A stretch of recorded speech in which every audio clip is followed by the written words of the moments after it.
All right, everybody, it's Wednesday night. Hope everybody's having a fantastic week. Welcome to Wrestling with Reality. Great to see everybody out tonight. Hope everybody's doing well. I'm John, and of course, joining me is my partner in crime, the one, the only, Mr. Richie Reardon. Richie, what is up, my friend? How are you, brother? I'm doing good, man. Out here in Phoenix, Arizona. It is hotter than hell, but we're still bringing the heat here with you guys with the content and everything. We got a great show tonight. Sad world we're living in, man. A lot of things going on in this world. A lot of unexpected, ridiculous violence going on, and I'm glad we can create a safe space here where we can come talk about wrestling, get away from the world and the darkness going on, and be in it, man. So I'm happy to be here with you tonight. Yeah, tough times going on in this world. Sad things happening. We're going to cheer you up, though, tonight, hopefully, and make things a little bit more entertaining in your life in a good way. So we hope to do that for you tonight. Welcome, everybody. Welcome, Rabbi Moses. Greetings, Wrestling Brethren. Lawrence, good day from... Good day, mate. We are saying prayers for you all the time, my man. Absolutely, man. Might be moving soon. Keep us in your thoughts and prayers. Where are you moving to, brother? Yeah, where are you moving to? Ricky, good to see you again tonight, buddy. How are you doing? We're doing great. I know. I can speak for Richie, but we're doing awesome. Greetings from the 313 Detroit, Michigan. Yes, sir. Detroit's a fun city, actually. You ever been there? Never been to Detroit, man, but Eminem's from there. There's a lot of history there, rock and roll and stuff like that. So a lot of cool people from Detroit I've met through the years, bro. Nice. Just got to say that, man. Good people out there. So. The dude is here. Rand is here. Devon, get the muffins. What's up, the muffins, Devon. Good day. Joey said skip SmackDown last week. What's up, Joey? Hope you're doing good, man. Joey, I skip SmackDown every week. Yeah, I do too. I only watch Raw, man. Well, our topic tonight is the best and the worst wrestling returns of all time. That's our main course. It's a beautiful day. Right? God, what a Everybody remembers that one. Everybody remembers that clip, 100%. What a moment that was when he came back. I'll talk about that. I've told the story on the show right here before, but I'll talk about that later on because I know that moment's going to come up for sure. Yeah. But a lot of things. Oh, you're still moving to just Brisbane, another part. All right, man. Right on. It's a good move then. Hopefully it's a better place and everything. But so let's get to some modern wrestling news. You saw the stuff I sent you today. I think it was today or yesterday about Hogan's estate. Yeah, I did. I haven't really picked into it. I'm really interested in seeing. I know Nick's going to inherit quite a bit of it. I know the wife's getting quite a bit of it. I know Brooke Hogan's getting a very small part of it. I want to know. She was completely written out of the will. Yeah, which she wanted. You know.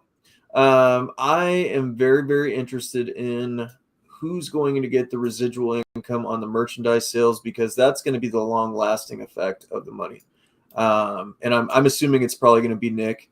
The problem with this, man, and the issue that I have and see happening, this guy's a young man, and let's be honest, we've seen his whole public image be out there of reckless driving, DUI, injury with a friend in a car accident, driving a car too fast, all these different things.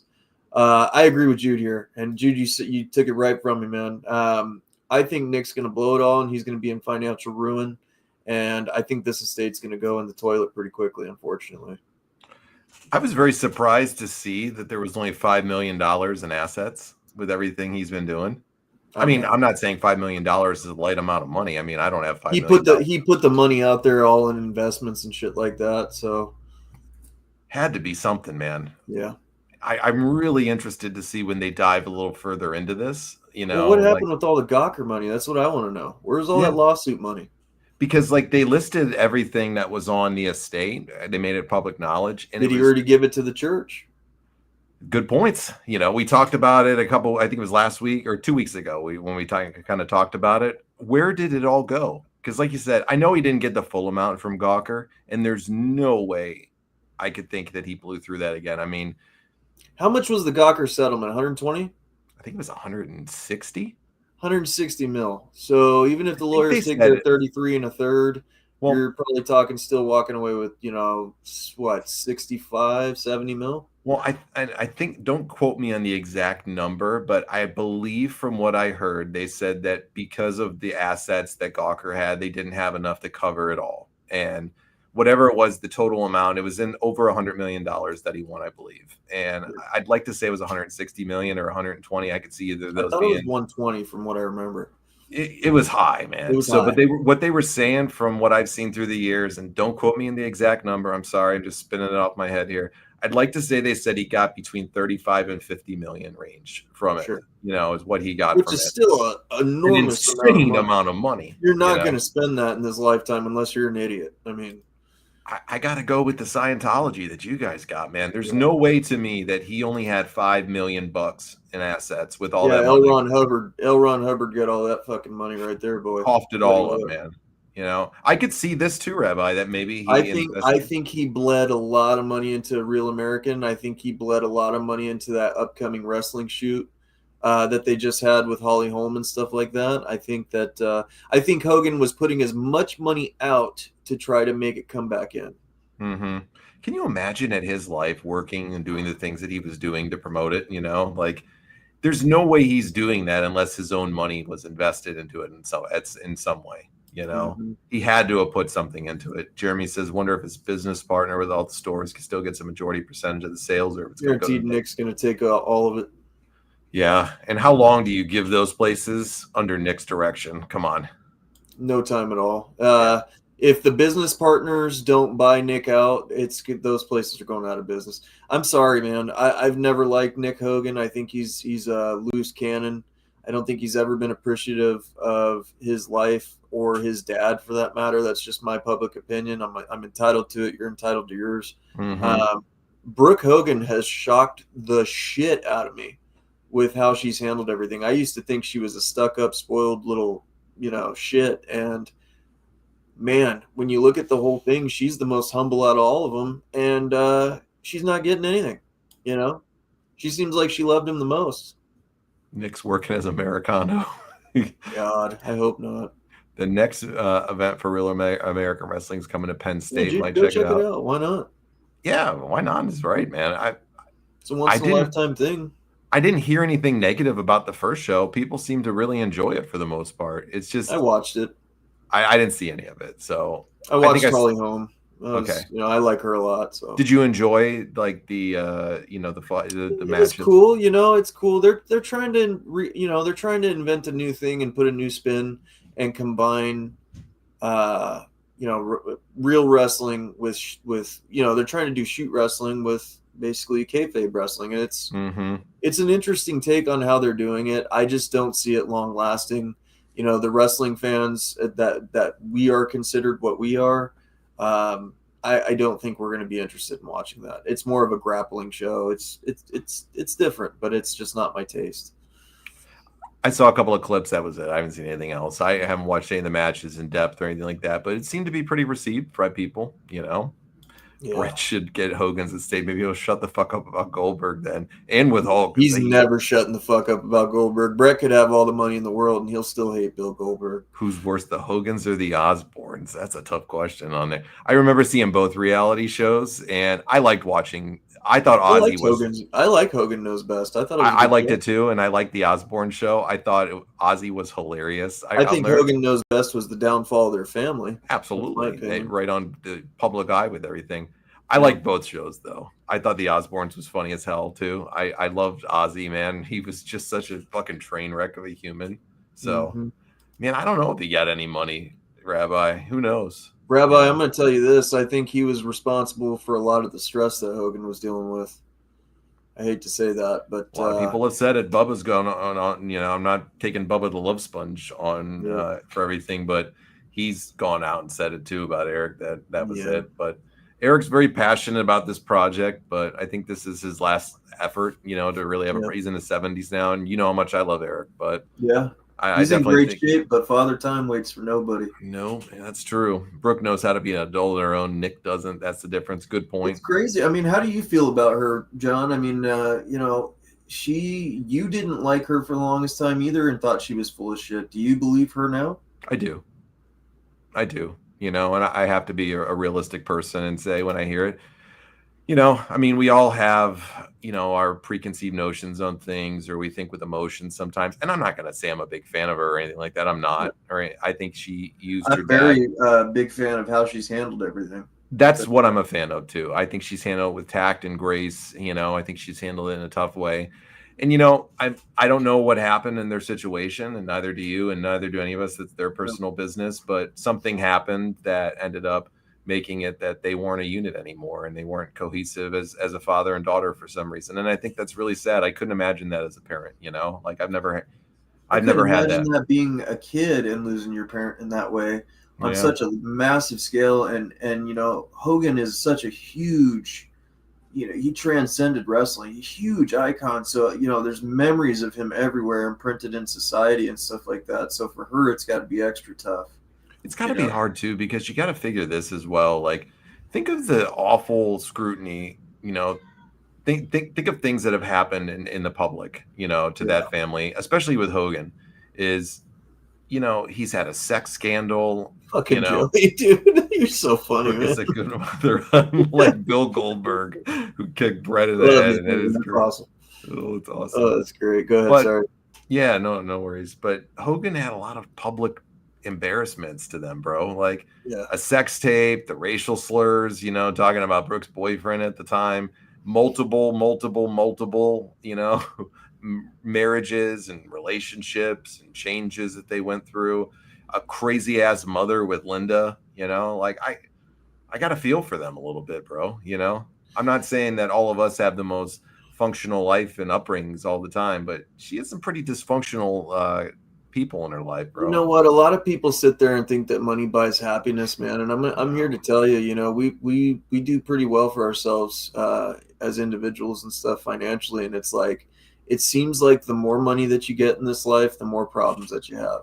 The more problems that you have, the more stress that you have, the harder it is to hold on to it. You would think that money solves all problems. It really doesn't. And so, with families and stuff like that, it then becomes the loyalty is less there when the money's not there. And when the money is there, all of a sudden they're coming back around. And I feel like with the Hogan family, it was always there for Linda. It was always there for the two kids. They were never there when Hogan was coming up or struggling. So it's tough. It's a tough situation, man, because they always had it. They never got those memories or bonding without it, Yeah, more money, more problems for sure. Money, more problems. I mean, I've never had the type of money he's had, and neither of you, but me and you have both do very well. Can't complain. Yeah, make great livings.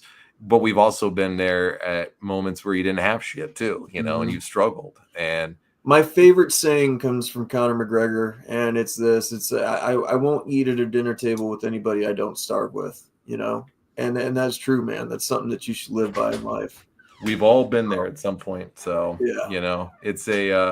It's a tough thing, man. Like to see sometimes with people where they let money just cloud their life and their judgment, and it just it can ruin you, man. Like I've never had it to that level, but I know there's been points in my life when I've had a lot more than I've ever had in my life and done really well. Yeah. And how quick does it go sometimes when you got to watch out for them snakes that come out of the woodwork when you have it too, because they come from everywhere, man. You all of a sudden have fucking second relative cousins that you didn't even fucking know about. Yeah, man. So, see, the good point here, no money sucks as well. That is for sure. And having money with a balanced life. Balance, Laza, is the key. You're absolutely right. I learned it really well in my late 30s, in my, late 30s really well with that balance component of when you have more money than you've ever made in your life and you're doing well. Yeah. Never overextend yourself, never outlive your means, because we've all done it when we've had it at some points. And it's one of those things that wisdom gives you. Big celebrities like this, though, when you're getting 5, 10, 20, 30, 40 million bucks, all that shit. I mean, you can't tell me that there ain't going to be more problems for yourself because of that money. For sure. The leeches come out, man, and everybody sinks their fucking teeth in you. It's like this too. You can't flaunt what you got. There has to be some sort of privacy and level of secrecy of what you have, because people will take advantage of you 10 times out of 10. He had to have had life insurance, Rabbi, guaranteed. That just hasn't been mentioned yet, too. Can you imagine the policy he probably had on himself? Well, let's not forget to mention that there's an impending fucking malpractice lawsuit that's going to go on for the better part of the next 10, 15 years, probably. So when you see a snake in the grass, don't reach your hand out, jump on that lawnmower and run it over. That's right. No step on snake. Yeah, I don't like that shit either. But nah, I thought it was interesting to kind of see that. All right, let's move on to another point here. So Oh boy. AEW Oh hit god. an all-time fucking low for Dynamite Are you last shocked? week. No, I'm not shocked at all. I'm Yeah. not shocked They're at all, living on a prayer. bro. When you think it couldn't get any worse, let me get the exact number for last week. So let's see what they had last week. So Collision on September 6th, let's look at Collision. Collision had 300,000 viewers in it. That's it for Collision. Okay. Maury Povich reruns probably fucking out fucking Drew AEW. You ain't lying. But to make it worse, Tony Khan, Dynamite. you are the father. Yeah, you are the father of this one, Tony Yeah. Khan, because Dynamite last week, 472,000. Could you imagine that in the Attitude Era if like WCW or WWF at the time would have drew 400,000 views? I mean, you know, they were getting what, 7.5, 8 million views every week? Is that statistically correct, or am I a little bit high on that? 8 million views a week for who? For Raw and Nitro? I mean, were they collectively getting that together? More than that at some points. I think there were weeks where they were doing like between them both like 13 to 14 million. 13 to 14 million. They aren't even scratching a quarter of what the Attitude Era drew, you know, on a weekly basis. Even during the times of WCW and the falling of it, was not 400,000 views. That's pitiful, you know. The highest rating in the history of Raw occurred, and it was at one point they had a 9.5 rating on the main event of Stone Cold Which means Steve. Is that 9.5 million? Or yeah, okay. Yeah, if I remember how they do it correctly, that's about 9.5 million homes that was watching that at that moment. I believe it's just the homes.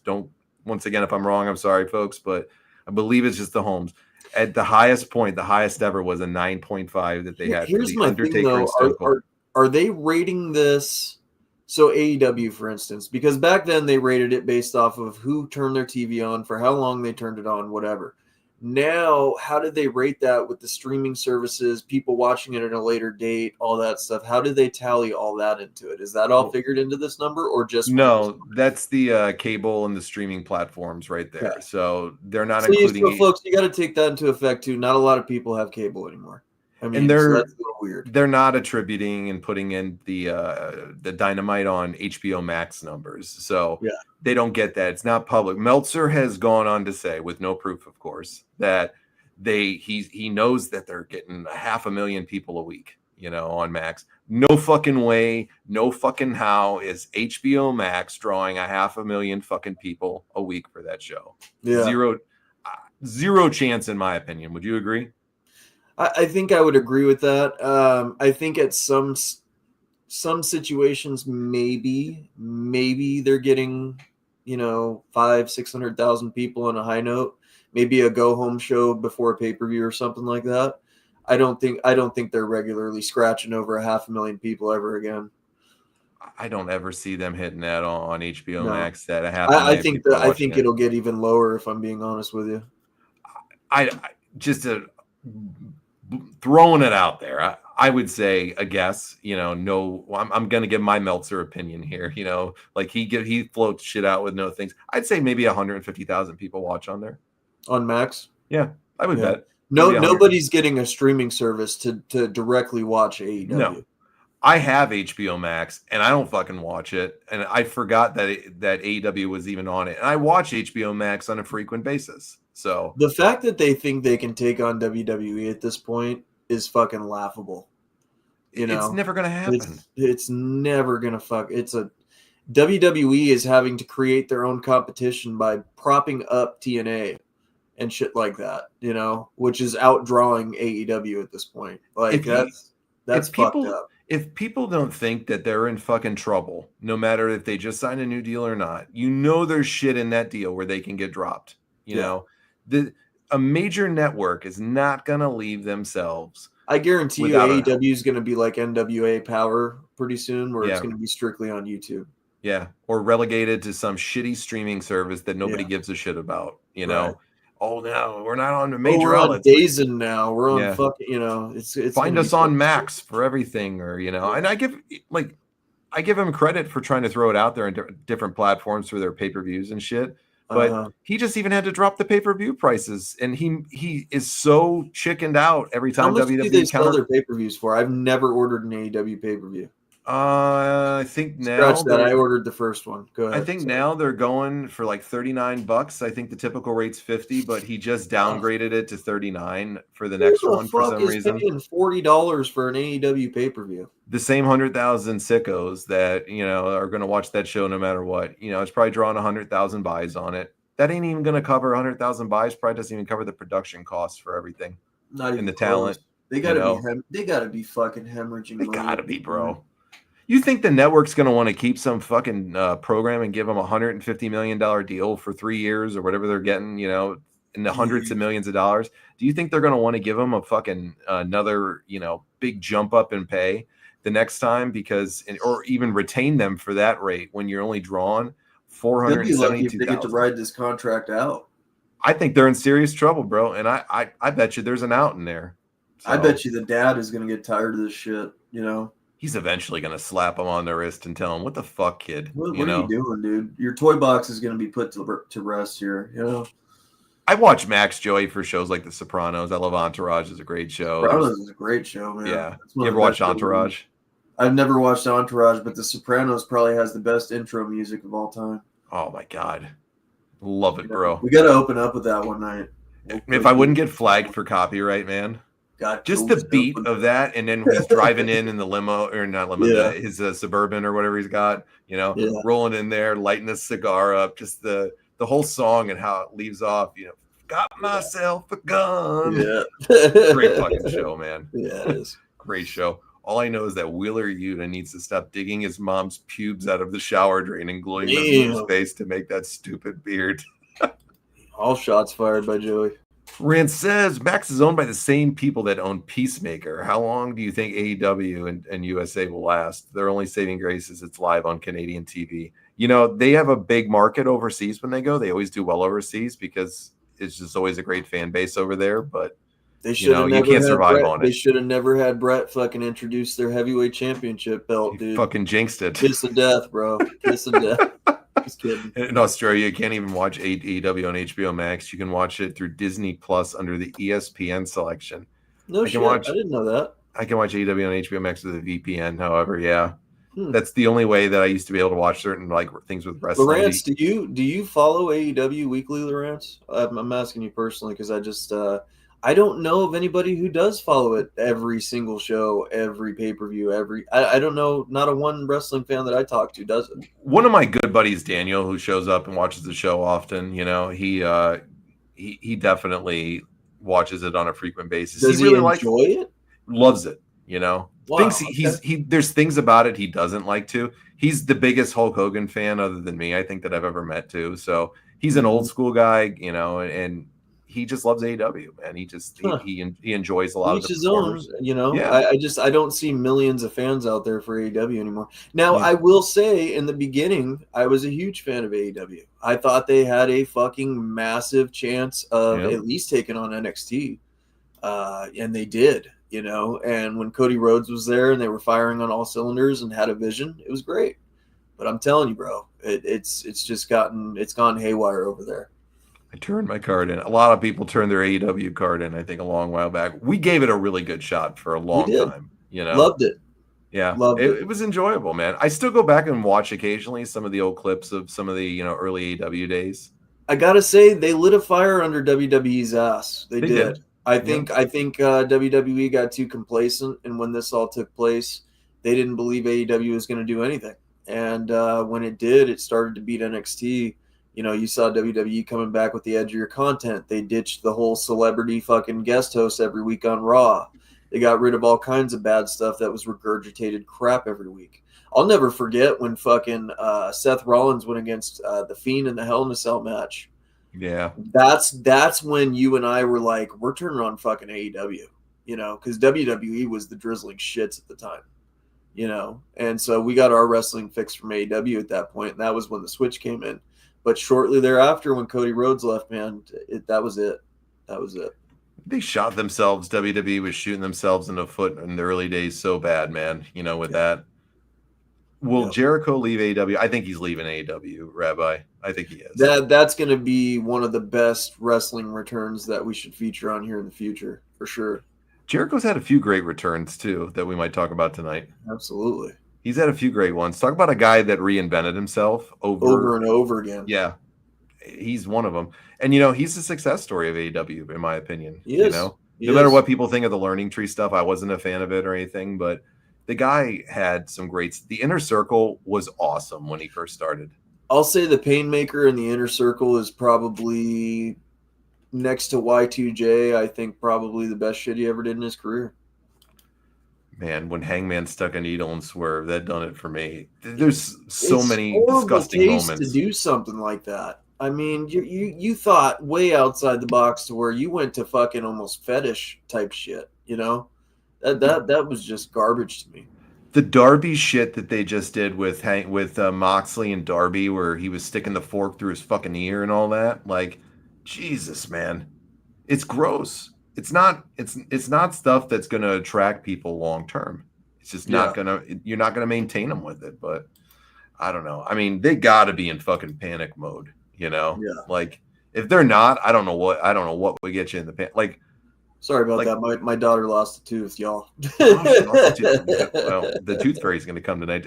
Yeah. Tooth Fairy give out 5, 10s, or 20s, or 100s. Her first tooth she lost, she got a blue bill. So that's what she calls the hundreds, blue bill. The blue bill. Yeah. That's tremendous. I love that right there.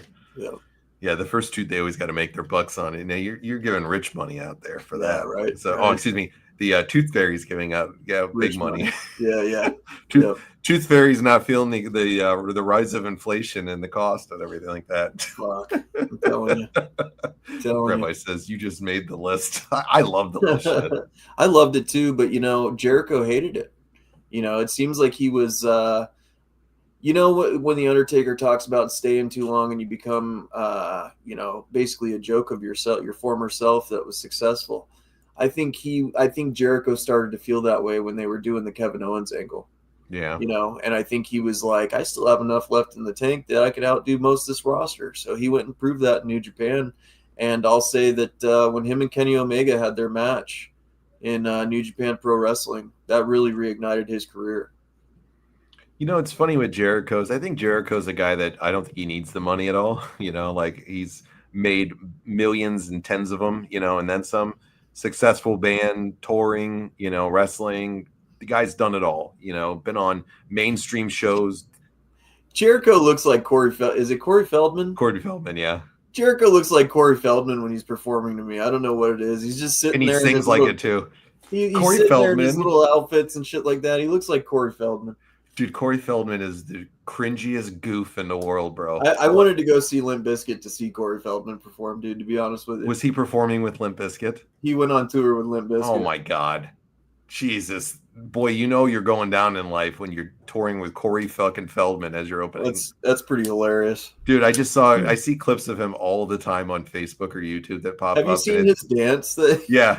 The best one, I saw one with him at a recent concert, Richie, where he comes out. I think he's got like a fucking hood on, and he's on one of the with the segways or whatever it is, the hoverboards, where you're just fucking zooming around. My kids had one. I almost broke my fucking neck on that thing, mind you. But Corey Feldman comes out on one of those hoverboards and he's got a fucking like hood over himself, just covering himself like he's Little Red Riding Hood and shit. And he's singing this god awful song, bro. Man, he's so bad, man. But hey. He's on the new Dancing with the Stars. Did you see that? Nice. No, I didn't see that. Laza, I'm going to be giving out that Hulk Hogan money, yeah. Laza, honestly, man, this was actually talked about. Vampiro was trying to pitch that where they were trying to do basically Vampiro with his band versus Jericho with Fozzy in his corner. He was pitching it out there and throwing it out there. I don't think we'll ever see it. Jericho hates him, bro.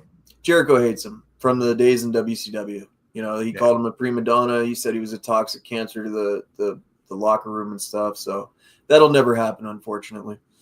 And Vampiro had buried Jericho a million times and then asked for forgiveness. We actually, when I did the show with Vampiro, we actually had a conversation about Jericho. So like there was no love lost between them. I think he wanted to kind of make up with him, but I think Jericho kind of said no. He just really didn't like him. But the Painmaker versus Vampiro would have been a fun one if you would have matched them up. Cool. The vignettes alone would have been interesting. I hope Jericho goes and gets his last run in WWE, and finishes. You think they'll make him a champion before he retires? No, I don't think so. I don't think so either. Maybe a U.S. champion at best. I think he's going to be a great. Attraction for them at certain points. A few months here takes a little while. Does he come out to Judas or break the walls down? Break the walls down. You have to. Yeah, I think they'll do Judas at another point. Maybe later on with something with him for a little fun, but. I mean, look, the realistic thing was Cody used that music that he still uses now in AEW. He used it on the indies and all that. I think he owns the rights to it from Kingdom, from Downstate, I think is the band. But he used his own thing in AEW. It was the same music that he had in AEW. It was the same one in the indies that he would use. So, man, they might let him use Painmaker. I think it'd be fun, or excuse me, Judas. But I think it'd be fun if they did it. Yeah. And let's be realistic, no matter what they want to say, if they're not fans of AEW or not, those WWE fans would know to sing along with that song if he came out to Judas. So Joey, you're not a Jericho fan, I take it, man. He said he puts a pain when he stinks up my television. Man, I love Jericho. I just didn't like the learning tree. Yeah.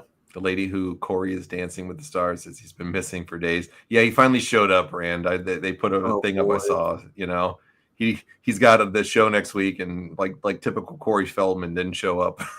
Yeah. Downstate also does Miz's theme. Really? I didn't know that. Is Miz still around? God, I hope not. Oh, you hate him. You hate the fucking Miz. I liked him on his Intercontinental Championship run. That's about it. That was I can't tolerate that guy. He's just the fedora and the fucking pants that that will forever be burned in my fucking mind. When he came out with that stupid ass fedora, I'm just like, wow. Oh god, that was an awful point for him for sure. And those big baggy jean pants that he would come out. Capris? Like what the fuck was he wearing? Bro, I don't know. I never wore that shit. God, that was horrible. I can picture Richie coming out in a fucking fedora for the show with the same thing. Get him some fucking wear that suspenders. Shit for Halloween. Bro, get yourself some suspenders and hook them up, Look like Sheamus and what's his name? That's all I think of when I see the fucking Miz, man, is that stupid ass fedora. It's like, yeah, that's it. First impressions are everything, folks. Jericho having a cup of coffee with a top belt at WWE would awesome, at least for nostalgia reasons. I think of Jericho like Jorge thinks of General Zod and Man of Steel. I'll honor the man he was, not the monster he's become. Right on, Joe. That's a good way of putting it. Miz wearing leggings. Miz is teaming with Carmella Hayes. I just saw Carmella Hayes went back to NXT last night to team up with Trick something, whatever his name is. Do you like that guy? No. Trick? No. Every time I've seen him, it's cringe. Yeah. It's not for me. I don't watch NXT, though. Is there anybody in NXT right now that you think's an up-and-comer that we're going to see? I don't know anything about it. I don't know much about. I'll say I don't know 90% about. I wouldn't recognize 95% of the people if they came up. The one I like that's there is that Obafemi guy. That dude's a beast, bro. Like, he's got legit talent. And I'm gonna tell you right now, dude. Ava Marie's looking rough. Like, she's looking bad. The Eva Marie, the one from back in the day. I'm kidding with you. Did you see that goof that got fucking burnt, or that he burned the charity wrestling? No. Matt, what's the guy from WWE that got fired? The stoner that's like Rob Van Dam. Oh, Matt Riddle. Matt Riddle. Did you see that motherfucker's hair now? It's like it's like red, like Becky Lynch. Oh my god, it's horrible. Everything about that guy's horrible, bro. Good lord, he's an idiot. And he's sitting there trying to justify why he burned these people and shit. And it's like, you're making this worse, dude. Everything. Yeah, I think we talked about him last week a little bit. It gets worse and worse for him on a weekly basis. He gets cringier and cringier by the fucking week, if that's humanly possible. Dipshit, man. A dipshit and then some. He tried to say that Kevin Owens and Sami Zayn are hard to work with. And it's like, no, I think you're the fucking problem, bud. At some point, it's not everybody else. It's not you. Everybody else. Yeah, it's fucking you, bro. Right. Yeah, I saw Breeze came up. Yeah, Breeze he came back last night. I see the I see the clips, on online, or I'll see the things. But I saw that he came back last night. He Is still it looks Taylor great. or Tyler Breeze? Tyler Breeze. Tyler Breeze. Yeah. So, I actually like the Tyler Breeze gimmick, and I thought he was really talented in the ring. Very similar to a Shawn. Like it was almost like they mixed Shawn Michaels with Johnny Mundo, Mm-hmm. Johnny Nitro, Johnny whatever the fuck you want to call him, but Johnny Nitro. He had a fun tag team with. I didn't like Fandango. I didn't like the Fandango shit with him. Really? Yeah, I thought they were great. I thought Fandango could have been a serious wrestler instead of making him that comedic joke. He had a great look. Sure. And when he was on Tough Enough, he was a wrestling historian and he really liked Stone Cold Steve Austin. I think if they would have gave him a chance to kind of search in himself, he would have been a really good serious heel. I like Fandango and I like the pairing for them. I thought they were funny as hell. Yeah. They were a good gimmick act for sure. Did you see Natty? Absolutely fucking positively not Rabbi. No. How you feeling about these days, Natty? I was listening to Busted Open the other day. All right. Yeah. So immediately, right when they come back from the fucking commercial break, who comes on? Natty. Fucking nothing happening. No talent. Natty Light. Oh, fuck, man. I'm like Natty instantly. Daddy. I'm like, you ever had a Natty Daddy? Jenny Natural Light or whatever? Yeah. Yeah. Oh, yeah. I've had a couple Jenny Lights. Little Natty Light, Gross. Disgusting piss beer, like Milwaukee's Best was. Yeah. Like that's beer pong beer. Oh, I wouldn't even drink that shit for beer pong beer, bro. Just give me the Miller Lite. All right. I'll take that cheapness of it. But I'm not fuck Natty Light or fuck Beast Ice, or any Beast. Is Milwaukee's Best still around? Yeah. Oh yeah. Ugh. The $12 30-pack. If you're spending $12 on a 30-pack of beer, you might want to get your liver checked. That's all I'm gonna say for you. But no, I ain't seeing nothing with Natty. Every time I see her, Rabbi, she makes me want to fucking just vomit. She's that bad. Can't stand fucking Natty. All right, let's get to the main event though tonight. Still want to see Fandango tag with Disco Inferno. Disco and Glenn Gilberti is such a miserable human being, dude. He's a turd. That guy's a dope.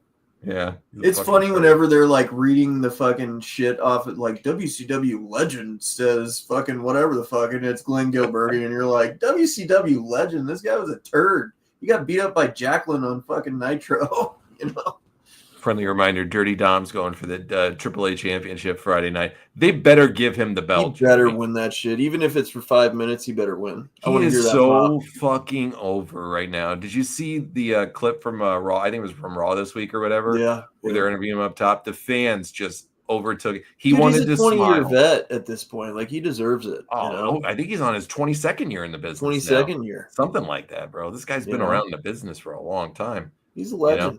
22 years in the business. Like, this guy's getting his flowers now from people. Yeah. It's like he's moving around like a 25, 26-year-old kid, It's the second coming of Hulk Hogan, baby.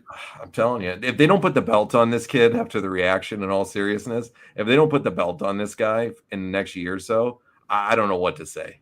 That mega fucking pop that he got, dude. Triple H has his finger on the pulse of wrestling.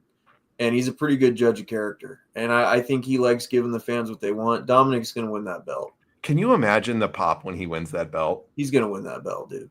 What would be amazing to see this year? I know we're going to talk about this in a few weeks where we see things going up, but I'll foreshadow it a little bit. I can see Dominic Mysterio with how over he has been. And it's not just one of these.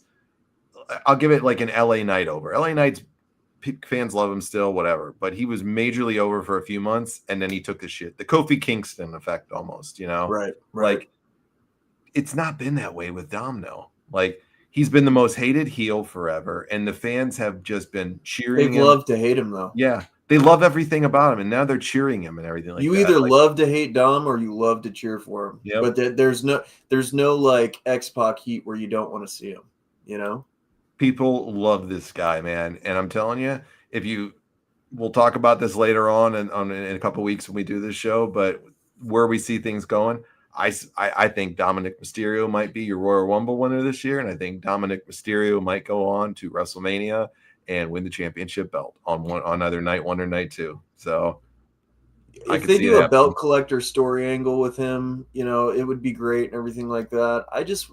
you know, he's such an anomaly in this wrestling thing, and it's awesome to see, and I want to see them capitalize on it. It's funny you bring up Kofi Mania because I don't want his situation to be like that. I don't think it will be. I don't want him to be a fart in the wind. I think Dominic Mysterio you can build on, and I'm gonna be real with you. He's gonna be much like Eddie Guerrero. Like, you know, Eddie Guerrero was a great heel. When he was a heel, you fucking hated him. But when he was a babyface, man, the crowd fucking loved him. And I think Dominic can pull on those same heartstrings. But just like Eddie was when he was a heel, you loved to hate him and you still loved him and you loved to boo him. Loved him. You didn't care. And then he took different versions of being a heel with the lie, cheat, and steal and made it over. You know? Like, I don't even think Dom's tipped the the fucking stratosphere. Iceberg, whatever. The fucking straight. This guy's gonna go up the stratosphere in the wrestling world if they let him and they do it the right way. I like what Rand just said here, and this is key, man. I think Dominic Mysterio should retire John Cena. I like it too. Why would you not put a guy like that over who's red hot right now?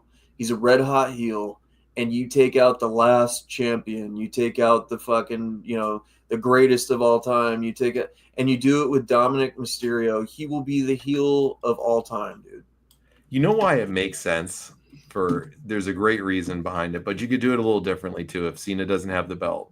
So Dominic's what champion right now? The Intercontinental champion. It's the only belt that John Cena has never held. So you hold up the one title all the way to the end. Yep. And here it is, the moment at the end where you got it for him. He finally gets the Grand Slam. One of people that thinks is the GOAT of wrestling. But you ain't a Grand Slam. What's that? He's not a Grand Slam yet. He ain't a Grand Slam, brother. And Dominic Mysterio, the only way that he's going to become a Grand Slam in his last match is against Dirty Dom, bro.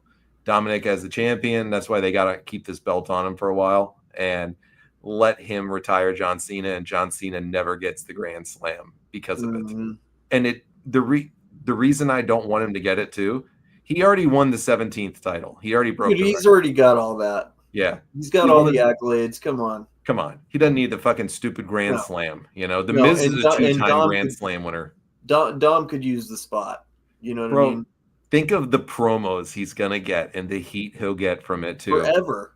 That's material forever. I retired fucking John Cena. I made it to where you really don't see John Cena. Oh, bro, it's there. What's up, Chris? Chris, what's up, man? Happy hump day tonight, guys. Yes, Eddie and Sean knew how to make you hate him as heels and knew how to be beloved as faces. Yeah. I'm telling you, that's the way to go with Dom Mysterio. We'll talk about it in a couple weeks, though, when we get on to where we think they should go over the next year. But I'd really like to see them do something great with them. So I'd really like to see him do something remarkable with this guy. But let's get into the main event, the best and the worst wrestling returns of all time. You guys throw your thoughts out there, too, in the comments.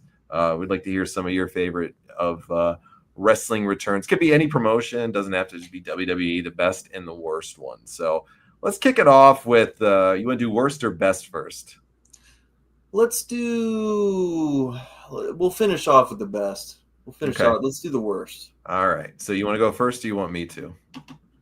I'll go first because this is one that's probably not going to be popular with everybody because they love the guy and everything like that, which is cool. I just see it as one of the worst because there was so much momentum for this character coming on board, and it fizzled out as quick as it came, man, and we didn't get any memorable things from it. Unfortunately, him being an older wrestler and stuff like that, he was plagued with injury on top of that, and I'm talking about the broken Matt Hardy character gimmick. There was so much potential for this crossing over to WWE, and you almost felt like Matt Hardy was finally going to get that spot that Jeff Hardy got to be the guy. He had the momentum behind him until they paired him up with a tag team. And there's nothing wrong with Bray Wyatt, but they paired him up with Bray Wyatt, and it kind of fizzled out after that. I really thought that Matt Hardy was going to get a world heavyweight title run with that broken Hardy gimmick. And because it was the hottest thing in wrestling for a good while, a lot of that stuff that he did in TNA on his property and things like that, the wrestling world was on fire about. And the broken Matt Hardy gimmick never really lived up. I don't think they knew how to book it in WWE. I don't think they knew what to do with it. I don't think they were creative enough, Right. I think because they had a great return. We'll talk about that later, I'm sure, when they came in. But when you return him as a singles wrestler here and you bring this superly over gimmick that was on in what was it, TNA, when he was in TNA, right? And yeah, I mean, it was really over, man. It was getting a lot of attention, and when they tried to do their version of it, that's where it went. Fizzled out. Yep. Just, I don't know if his body was holding up well at the time too. Yeah. I've seen him a few times throughout the last year or so in a match or whatever, and it's kind of hard to see him and Jeff go now because their hips are just horrible because of the stunts that they do and stuff like that. It's all in the hip and lower leg region. They just don't have it anymore. Yeah. All right, I'll give you one of my worst, and it hurts me to say this because I love this guy, man. He's one of my all-time favorites, hands down, no doubt about it. I think he's one of the greatest in-ring workers of all time, and I think he's one of the most entertaining wrestlers of all time. And he has done everything you could possibly do in this business, and he won the fucking Olympics with a broken freaking neck. And that's Kurt Angle when he came back in 2000. I think it was 17 when he came back. What an awful, awful way that they booked this guy when he came back. Fuck. And then they put him in a situation with Baron Corbin that was just ridiculous, and they retired him with him. And Baron Corbin's not even in WWE anymore and stuff like that. So they wasted a opportunity for somebody else to go over on him. But Kurt Angle, say what you will about him, I would say Kurt. A lot of people talk about Logan Paul picking up the business really fast and stuff like that. Nobody did it like Kurt Angle, as fast as he did, as popular as a rise as he had, as a heel, as a face, as a whatever. Kurt Angle was a machine, man, and nobody gave him his flowers enough, I feel like. He had some mega moments in wrestling. Phenomenal TNA run, stuff like that, even when he was hooked on drugs. He's kind of like the John Jones of wrestling to me. Like, could you imagine if he would have just got out of his own way? What he could have done. Kurt Angle, say what you will, but he brought the best matches out of everybody. The stuff he did with Chris Benoit, say what you will, big majority of his career, those were memorable moments. The match that he had with Eddie Guerrero, the match that he had with Brock Lesnar, I could go down the list. Shawn Michaels, all of them, man. He just had incredible matches. But yeah, that last return, they built this return up for so long that he was coming back, and it seemed like something was missing. And it was his body. He didn't have the painkillers to numb up anymore, his broken body.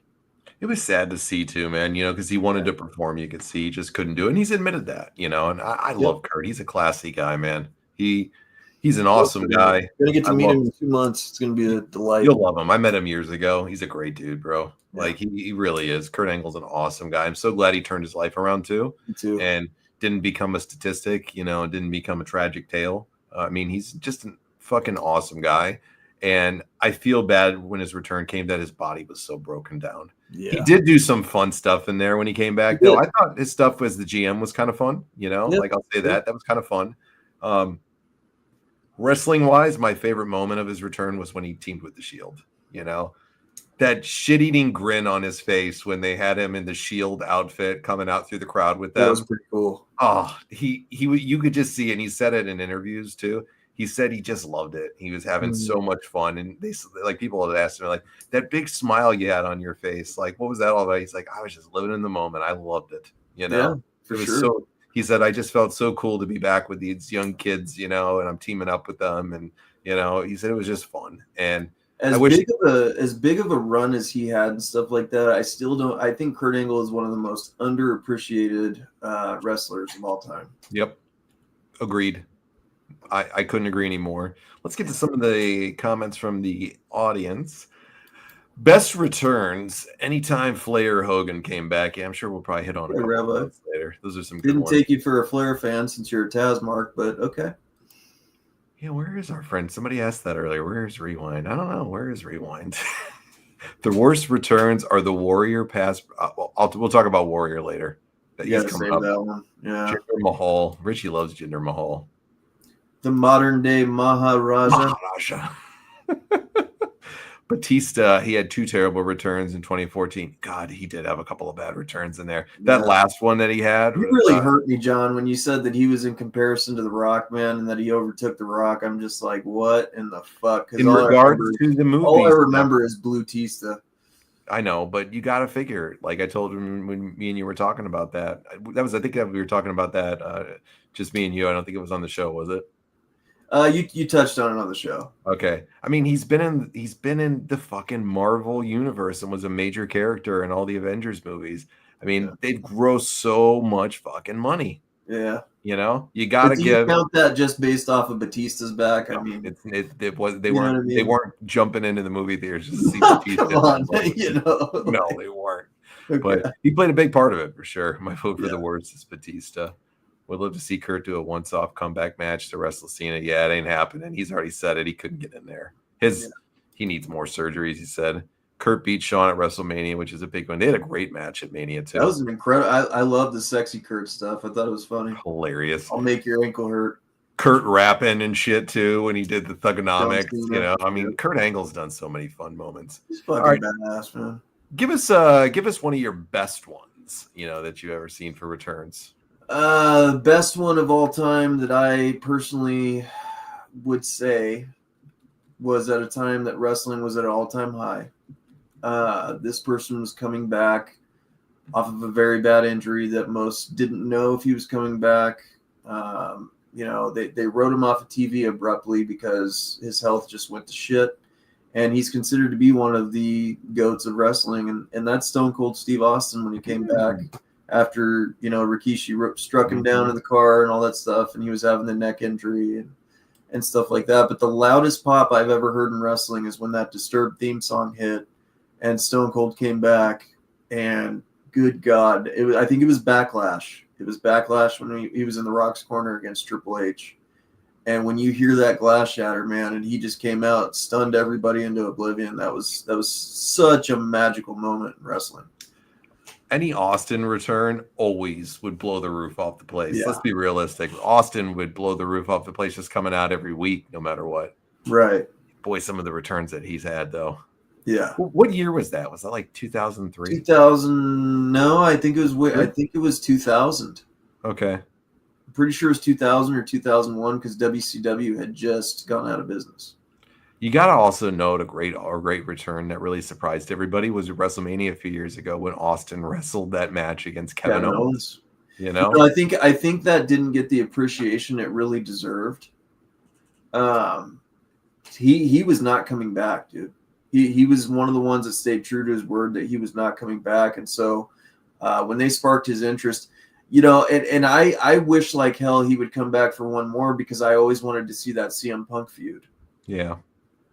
You know what's cool about the Austin one when he came back and gave that match? They didn't even fucking advertise it too. Like they didn't even advertise it.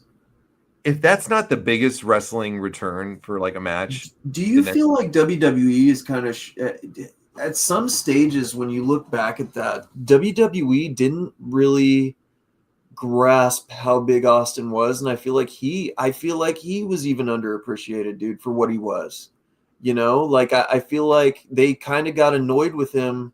He was one of those guys that I feel like Vince was like, I made you who you are kind of thing, and stuff like that. And I think that's why they clashed heads so much. But when you look back at Austin's run and that final era where he was wrestling, Scott Hall at WrestleMania and stuff like that, like they just started to treat him really fucking weird.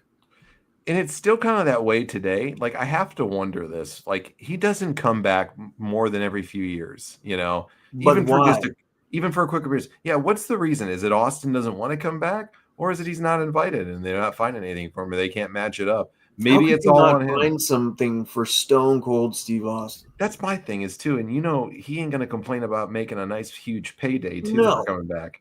You know, and I know he's doing his motocross thing now that he's doing or something like that. He's doing something with racing, off road or whatever. Yeah. But I mean, he's probably got more money than he ever knows what to do with too. But let's be realistic. I think he would enjoy coming back maybe a little bit more. I'm not speaking for him. It's just my opinion. He seems like a guy that really loved wrestling and still really does. And I think he probably really liked that connection with the fans. He always took his shit seriously, Yeah, He did have a great match with Owens too. That was the scary thing watching that match. I remember when it happened, I was watching it and I was like, I didn't want to see him crumble like he did with Shawn Michaels when he returned a little bit, when they were going to give us a match, I just thought they'd brawl for a little bit. Austin took regular bumps, man. He was still working. I know he was out in the crowd taking a back body drop. I mean, I mean, come on, man. This guy went out there, and I was worried when they started. It's like, I they're was really too. doing a wrestling match. It's like, I don't want him to look like a jackass because, it's like there's nothing worse than somebody sticking around too long. When he right? came out in the jean shorts and the t-shirt, I'm like, okay, they're not going to go really that hard, Yeah. I thought Business he is was going to not come out in full get up, vest, trunks. He comes out in jean shorts. I'm like, oh, here we go. He's going to phone it home, Rocky So return as The Rock and a new member of Nation of Domination. Good pick there. Shane O'Mac. that was a huge one. Yeah, you mentioned Chris Jericho earlier. Ric Flair's return in 1998 was pretty cool. Too bad it fizzled out like Brett's career. I love that return too, and the promo that he cut on Bischoff. You suck. I hate your guts. Yeah. I was going to say Bret Hart is one of the worst returns of all time in WCW. Yeah, let's hit on that in just a minute because we'll be on the worst in a second.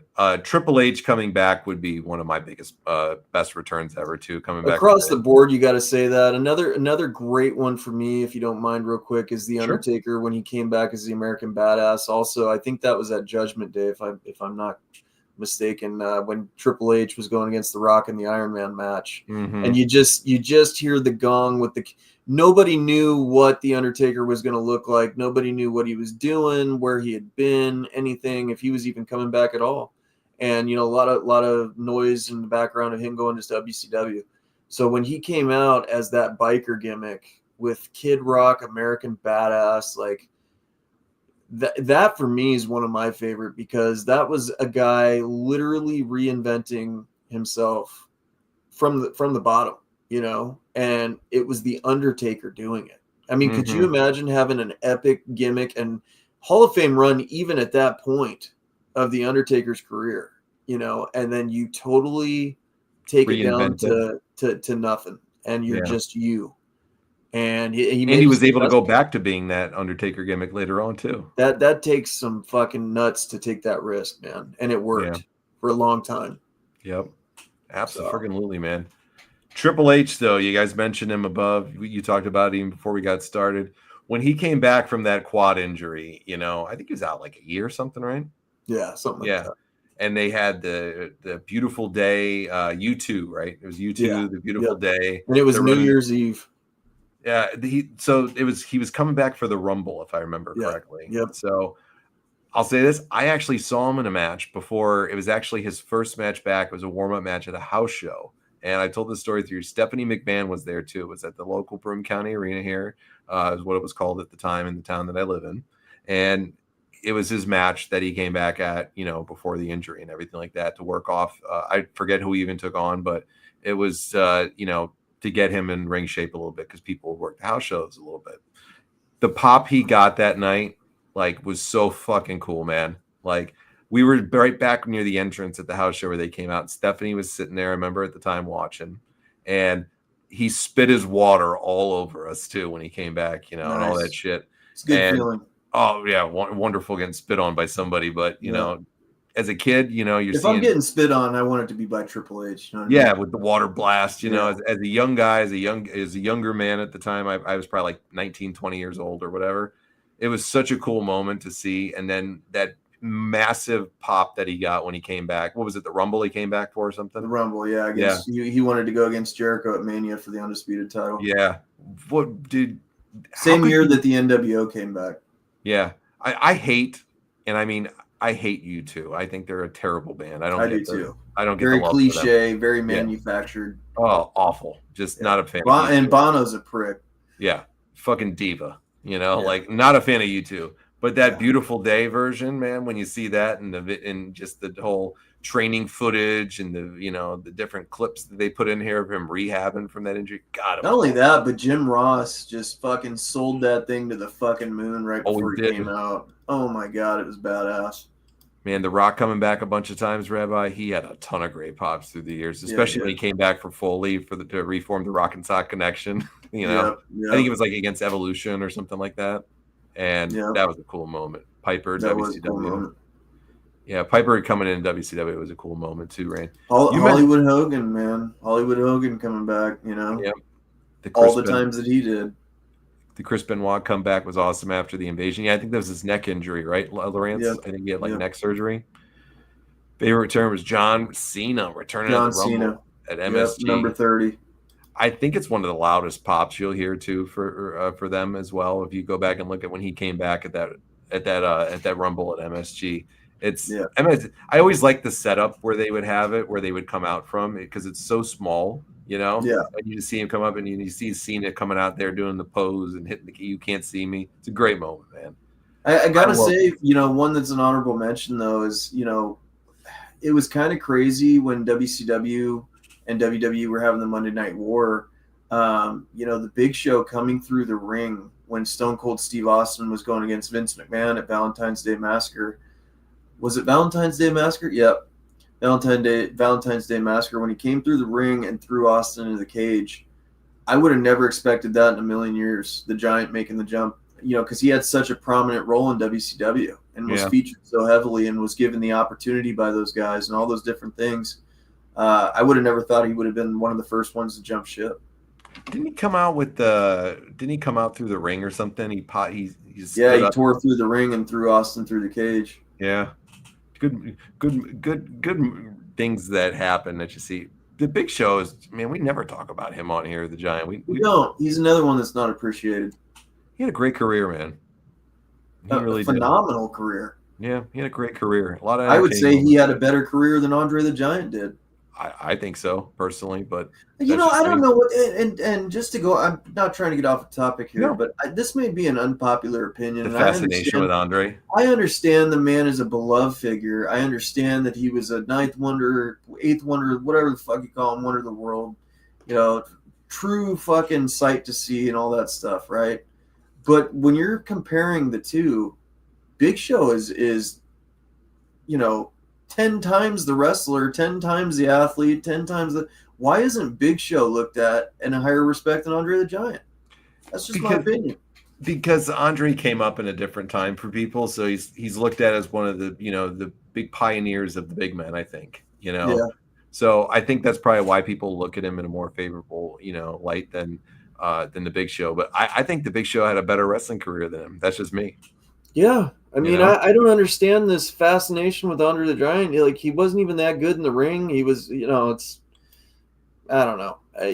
Wrestling fans may hate me on that, but dude, I'm telling you, Andre the Giant, I don't understand. I don't understand the big deal. I don't. He sounded like a He says Andre was a miserable drunk. He sounded like a fucking asshole too in real life. He did. He did. There was nothing cool about Andre the Giant. I've never seen it either, but I love the moment when Hogan beats him. So as a Hogan fan, it was just such a huge moment. But I've never been a big fan, and I never saw the fascination with him either. The Y2J countdown, Jericho cutting off the Rock with the back and forth was awesome. Yeah, was that like 99 or something like that? August, I think, of 99 or something, July, August. That showed you that Jericho could hold his own with the best in the business at the time. I thought it was New Year's Eve because that's what they were doing, the countdown to the millennium, wasn't it? Well, it was supposed to be like the Y2J thing, but I believe it was in the summer. I believe it was like July or August because I think they had a match at SummerSlam that year, if I remember correctly.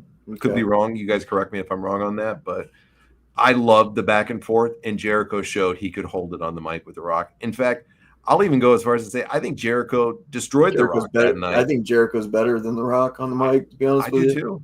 I think he destroyed him, man. I think The Rock stuff is very manufactured and scripted.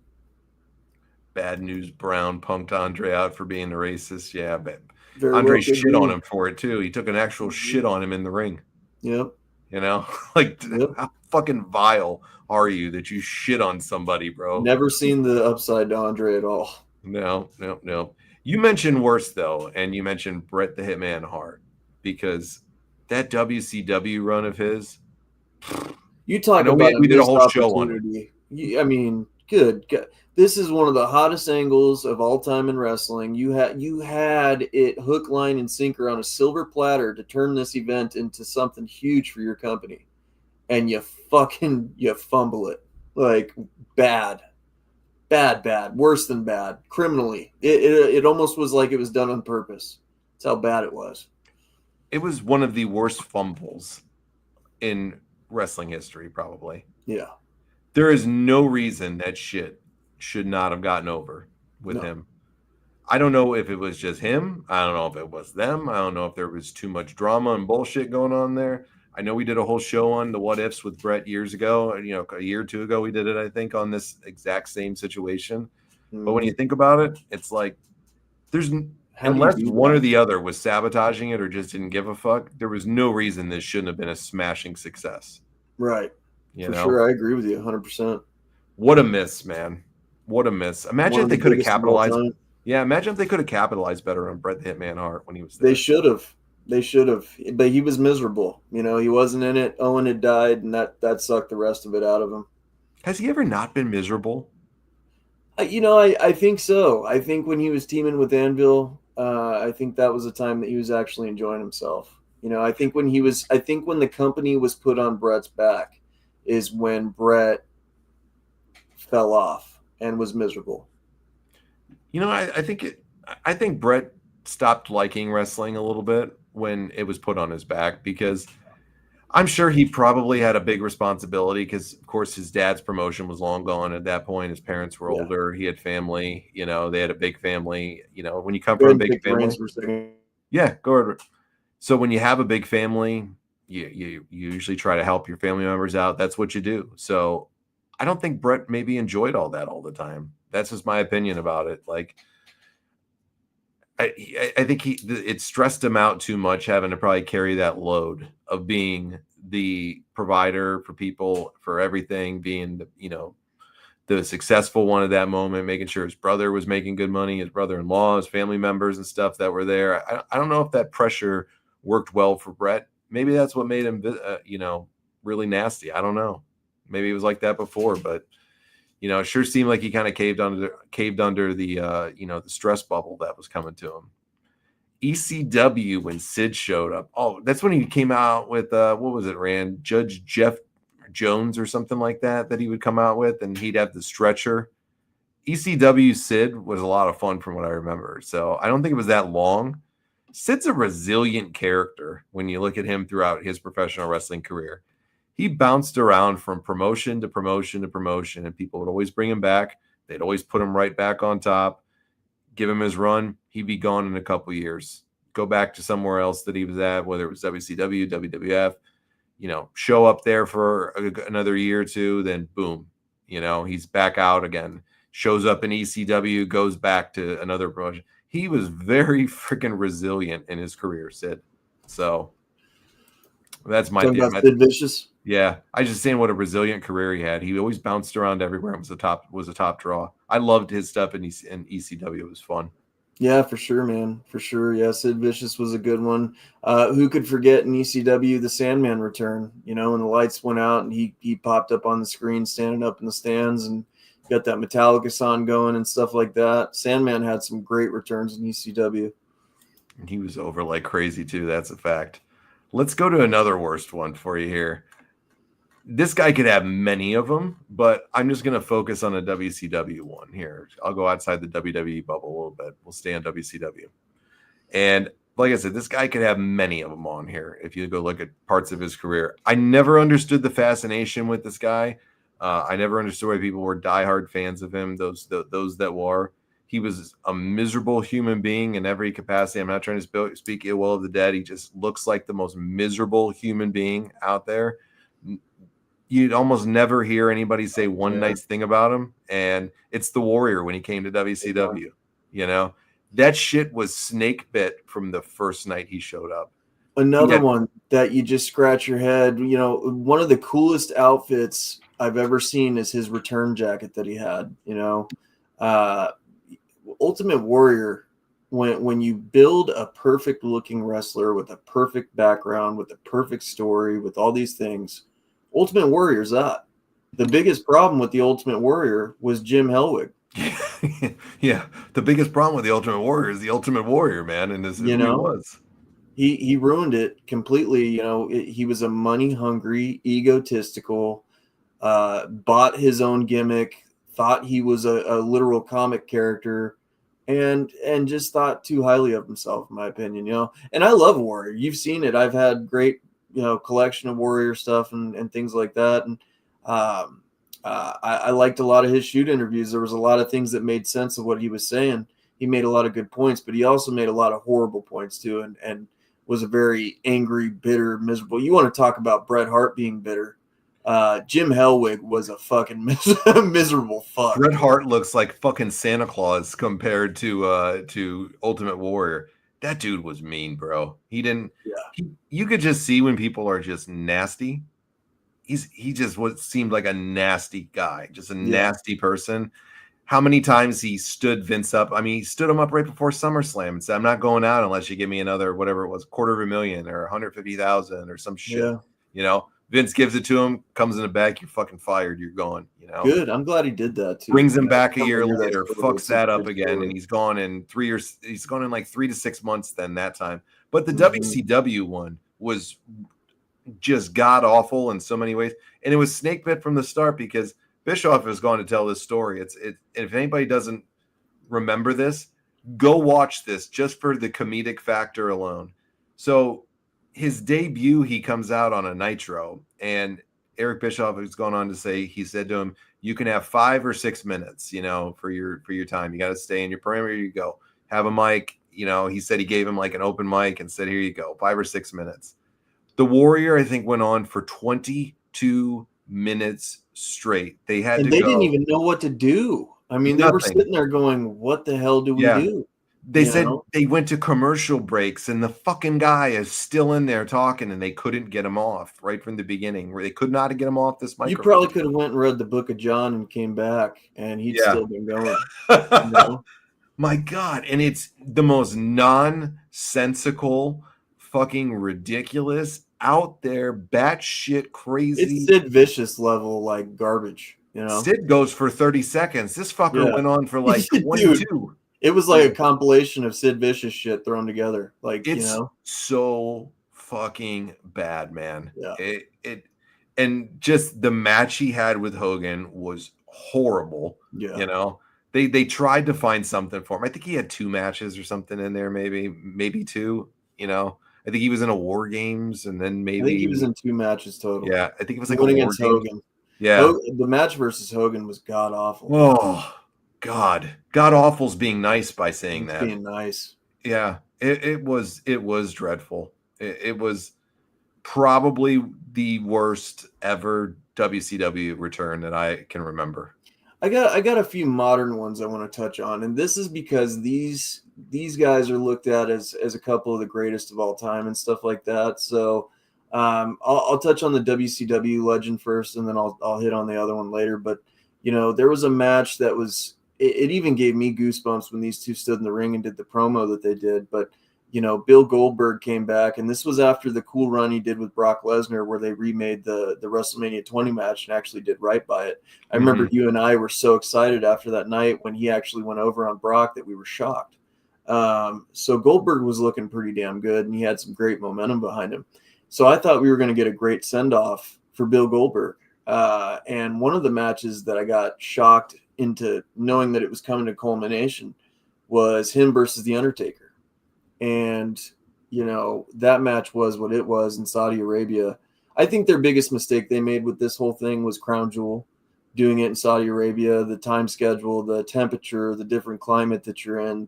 It's brutal out there for your body. And to come do that as an old man, it has got to be pretty tough with all that on you. But Goldberg Taker also was old too. Taker was old too. And, you know, that's one of the things with Taker is the guys that he was going up against were able to somewhat carry him. So this was a lose-lose situation from the get-go. Looked great on paper, looked great on promos, horrible execution for a match. You know, Goldberg knocked himself out before he even got started. So, that to me was probably Goldberg's worst moment as far as returns. The next one I wanted to touch on real quick is Shawn Michaels. You know, he was one of the ones that was supposed to stay away and would have been better. He had a story like it was the biggest fantasy ending for a professional wrestler you could have, having the 2 greatest matches back to back at WrestleMania with The Undertaker, that you could tell those great stories. That should have been it for him. He had a phenomenal send-off, real storytale ending. And then you come back for that shit show in Saudi Arabia again, you know, and it's Kane and The Undertaker versus DX. Another match that I was fucking balls to the wall excited for. And you get out there and you got Shawn Michaels, first of all, he's fucking bald. Heartbreak Kid, bald, old as fuck. DX looking washed up and shit like that. It was just terrible. Another horrible execution match. Kane's wig fucking fell off halfway through the damn match. Michaels did it for the money all day. All day long, it was blood money, but it was so horrible. I'm looking at a picture of it right now. His ending. It's so bad when you look at this picture of it right now that I'm looking at. It's like he's super kicking Kane in the face, and he's so fucking bald. It's just like you said. It's just ugh. It ain't Shawn Michaels, No, it ain't what we remember with Shawn Michaels. A shame. Yeah, it definitely wasn't anything that we. No, we don't want to do that. You don't want to think of Shawn in that capacity. No. I don't even. When people talk about Shawn Michaels' return that time, I don't even act like it fucking happened. Mm-hmm. Yeah.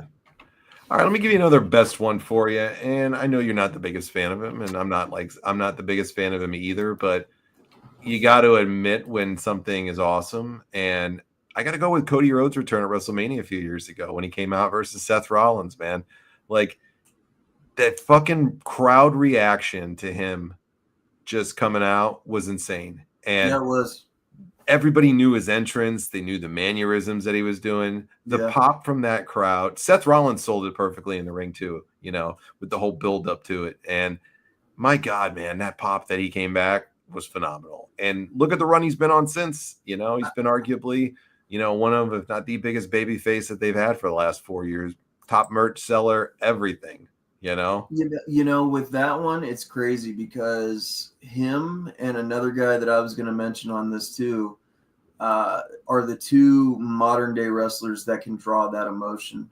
And the guy that I was going to bring up was a Royal Rumble entry. And, a lot of people didn't expect this guy to show up either. He had been the house name at, New Japan, TNA, all these different things. And that's AJ Styles, man. When he showed up on the scene in that Royal Rumble, you go listen to that pop. You hear the Phenomenal Ones music hit and stuff like that. That was an insane Royal Rumble entry. I would put it up against any of the other guys that made surprise entrance. And that was a shocker right there, dude. So, Roman Reigns sold it so perfectly too. Like he's kind of like when they hit the music, because nobody ever heard that version of the song, they never heard that song. And he's kind of like, who the fuck is this? And then when it comes out and everybody sees it's AJ, man, that crowd went ape shit. That was so awesome. And AJ Styles is one of my favorite wrestlers, dude. AJ so that was a good moment. He's a great friggin' worker. I love AJ Styles. I always got plenty of time for him. He's had one hell of a career. We've never really talked much about him on the show. We need to. I think it would be cool for us to revisit some of the Asylum years when AJ started getting off the ground and stuff like that. I think that'd be a great thing to revisit sometime. Yeah. Let me give you another best one really fast. And we talked about him earlier, but while the end didn't meet where we would like to have seen him as a singles competitor, this WrestleMania, when they brought in a special tag team a few years back, I think was it the Phoenix WrestleMania? Or was it? It might have been Phoenix, or it might have been Florida. I can't remember exactly. You guys in the crowd tell me. But it was the Hardy Boys' return when they came back in that tag team match in WrestleMania. That was Florida. Florida, okay. So I implore anybody to go out there and tell me that this pop isn't one of the biggest you've ever heard when they brought the Hardys back.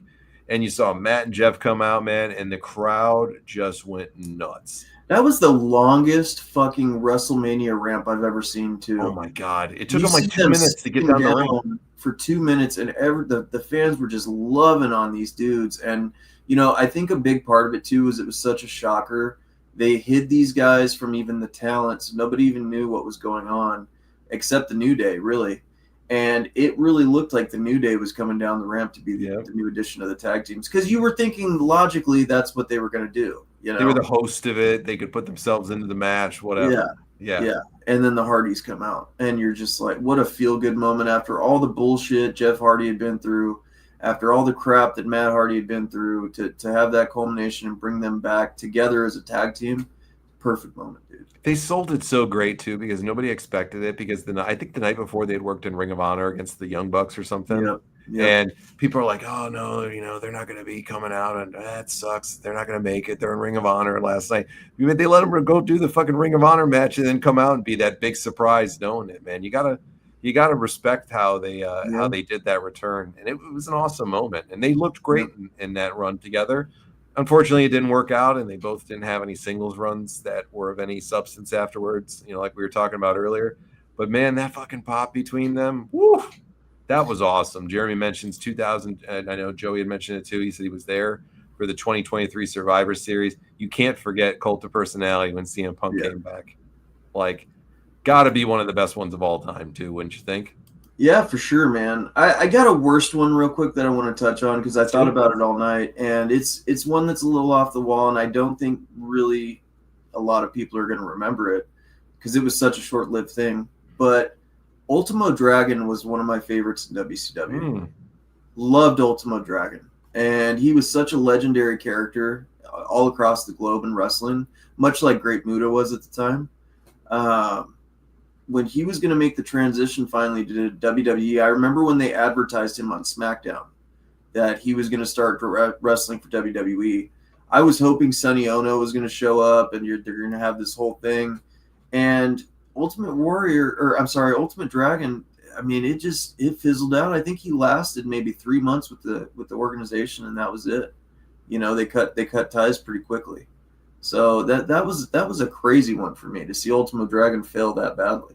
And he was the original belt collector, as you had said. He was. He was. Like, dude, he was a big act in WCW. He was a big act across the world for so many years. I think he still wrestles, actually, too.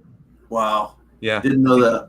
I think he's still going, man. And I think he still has a fairly active schedule, that he keeps busy and is still in demand. I know he's done a couple of appearances on shows in the United States through the years, but I think he's still going pretty regularly, too.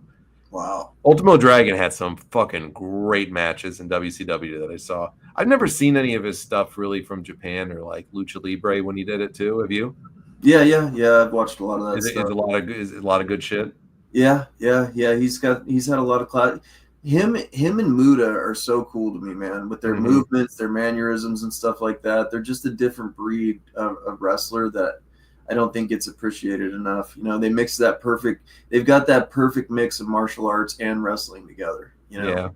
Isn't the Dragon Sleeper too one of the coolest submission moves too? Dude, next to the Tongan Death Grip and stuff, that was one of the legit ones that I thought were hurting people. Back in the day, You're like, there's no way this dude is bridging his back like that, and he's getting choked on and he's not hurting. The Dragon Sleeper is an awesome fucking finisher, man. Yeah, it is. I loved when The Undertaker used it, but nobody did it like the Ultimate Dragon. Because he was kind of like Randy was with the RKO. He could hit the Dragon Sleeper on you out of nowhere, Like, and if you want to go see some cool moments, like I said, go back and watch some of his WCW stuff because, man, he had some cool moments. And when he would sink that Dragon Sleeper on everybody, you'd see them tapping the bell and just they're tapping fast usually. Yeah, because I don't know why people don't use it more because it's such a fucking great cool move. I hate to do this one for worst, but once again, we're always being fair. He's one of my all-time favorites too. I'm picking on some of my favorites here tonight because, you got to. And I know he's one of your favorites of all time. I guarantee you. He's one of the saddest wrestler deaths for me was this one right here. And it was for this guy. And I hated his run when he came back to WWF after WCW folded. And Scott Hall, man. He was just in no shape. It was just tragic to see, man. Yeah, that's a hard one to touch on for me. Scott Hall was why I got into wrestling, man. When he did the WCW invasion angle, I thought he was the coolest motherfucker showing up in that denim outfit with his hair just oozing machismo like he does, on top of the fucking world. And to see him come back, a drunk, an alcoholic, a drug addict, not on his best and just looking bloated and stuff like that. It was one of the worst things to see in wrestling for a guy that has so much talent and as great as he was to come back like that.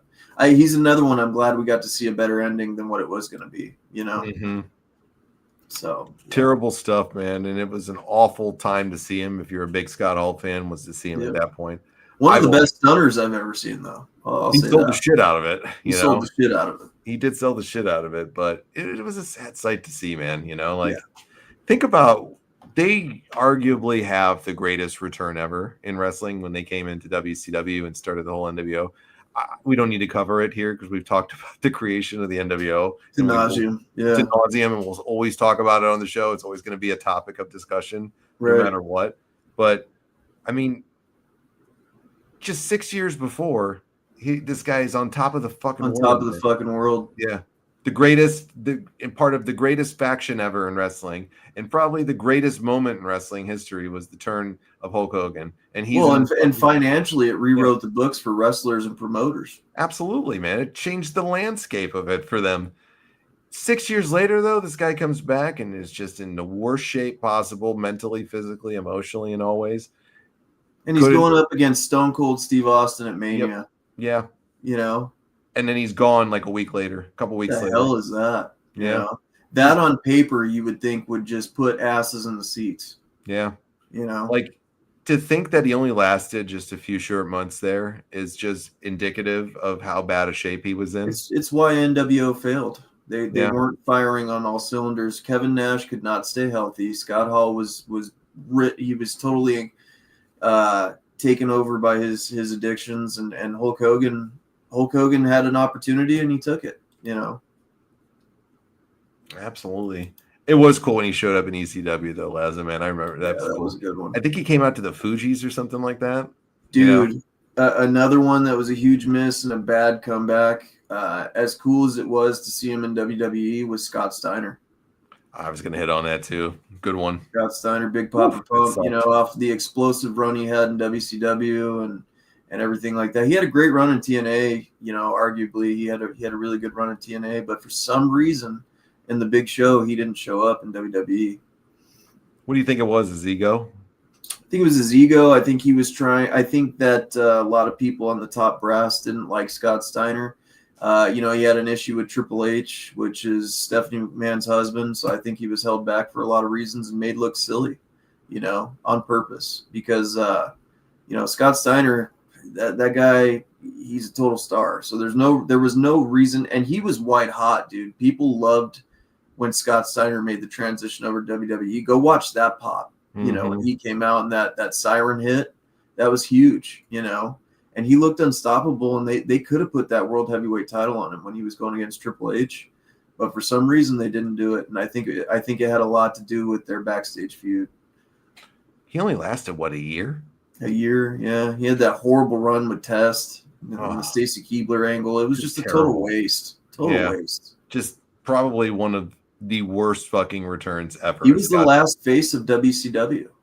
He was their last shot to get anything right, it seemed, because Sting wasn't coming over. That's for sure.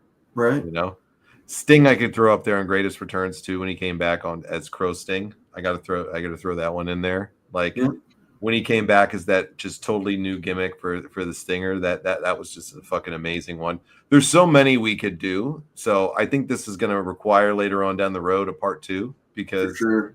We didn't even tip the iceberg on some of the. You got Rey Mysterio you could talk about in WWE. You got tons of Orton. People to go over. Orton. I mean, how many Hogan ones could we go over? You know that we could talk about. I mean, there's so friggin' many, man. TNA had some great moments too in there. They did. Kurt Angle when he went over there. You know, I mean, we could talk about so many, but you know, in the interest of time tonight, we'll revisit this one in the near future. So next week. We are going to have a fun topic. I like this one. This is my choice for this week. Richie likes it too, so we're going to roll with it for next week. And I was listening to Eric Bischoff's show from last week, and it gave me the idea as they're celebrating 30 years of Nitro, and he was talking about their favorite moments. Fans were sharing about Nitro on there. It really brought me back to a time because I'm always self-admitted, you know, big WCW mark. Loved it, man. You know, it was a big part of my life. So I'm thinking about so many cool moments in WCW Nitro history when I'm listening to him, and they're talking about their favorite moments. So I'd like to hear you guys' thoughts next week, and I'm going to share some of mine. And we're going to do, for next week's topic, our favorite WCW Monday Nitro moments. So the best moments in Nitro history. There's so many of them in the short time that they had that show. that we're going to have a good time talking about it. So I can't wait to hear what you guys think. You like that topic for next week, bro? I love it, man. I think it's great. You know, we need to touch on WCW, especially around the 30-year anniversary and stuff like that. I think it's a great topic for the show. And I also want to get you guys on there as well, and maybe get a few of yours at the end of the show. We can let you guys come on and talk about it and see what you guys think of your favorite moments of Nitro as well. Get it a little bit more interactive. We had so many tonight. We got a little bit of a late start because we were shooting the shit behind the scenes. So I had every intention of bringing everybody on tonight, but we'll do it next week though, because I can't wait to hear some of you guys' favorite moments, because listening to Eric's show and some of their fans, of course he's got a massive audience and we're just a small town fun podcast that's just having a good time. Listening to some of their fans' moments made me even go back and remember things that I didn't remember. I was like, oh shit, DDP as La Parka, man, that fucking moment was awesome. But yeah, that was insane, dude. Definitely, we'll talk about it next week for sure. It's going to be up there for me. So I can't wait to hear what you guys think next week. Any closing thoughts before we get out of here, buddy? No, man. Just want people to, whether you're on the left side of things or the right side of things or whatever, man, this podcast is always a safe space for all of us to come talk wrestling, have fun, and stuff like that. But just hug your family members tonight. Tomorrow's not promised. Live and be the best person you can be out there to make society a better place. Let's reverse this toxicity that we've made our society as a whole. And have politicized everything. Let's rewind it back a little bit, take it back a few notches. Let's quit hating each other, start loving each other, and put your energy in stuff like this, podcasting, wrestling, whatever it is out there that you love. Put your energy in that, not the hate. So just want to say that out there, and you guys keep coming back for the content. Yeah, great points, man. Very well said. I couldn't agree anymore. The world, life's too fucking tough, guys. Stop beating each other up over shit. Stop acting like this, that we're seeing going on. It's not just in our country. It's all across the world. It's all across the world. Be decent to one another. Do find something you enjoy in life. Show love, not hate, man.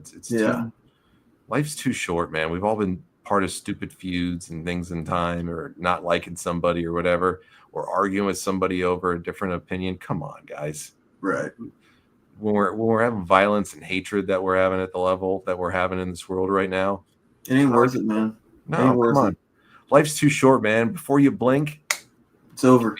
Just like that, man. It could be any second. So I don't know about you, but I'd rather do it being a good person and trying to be the best person I can be and trying to and having fun. Most importantly, like, you only get one shot at this fucking thing, dude. Do it and enjoy it. And there's enough time and energy and shit like that for negative stuff in this life. I don't know about you, dude, but life's hard enough. Like, this podcast is one of the most therapeutic things I do in my life. And I'm so grateful for it, grateful for our community and all you guys and stuff like that. I never, ever want to see a situation where any of you are so overcome by hate and stuff like that that's going on in our world that we see something bad happen. So just, guys, if you're out there and you're feeling these thoughts and stuff like that, just take care of each other. That's what we need to normalize in society, is take care of each other, take care of your mental health, take care of your physical health, and just put positivity out there. Yeah, 100%. Rise above the hate is now the big selling point from Cena, and it's a great point, man. It's not just a slogan; it's a way to live life, man. Rise above the hate. If you're living with hatred in your heart, you're not living the right way. So, absolutely, let's be better, folks. Let's be the best people we can be. All right, we're done for tonight. We'll see you guys next week. Have a great rest of your week. We thank you for your time, whether you watch this live or check it out later on. Make sure you like and follow the show. Give this a big thumbs up on whatever you're watching on YouTube or Facebook. Give it a thumbs up. Drop some more comments if you'd like to. Whatever. Help out the show a little bit. We appreciate it, guys. We'll see you next week for another great topic right here on Wrestling with Reality.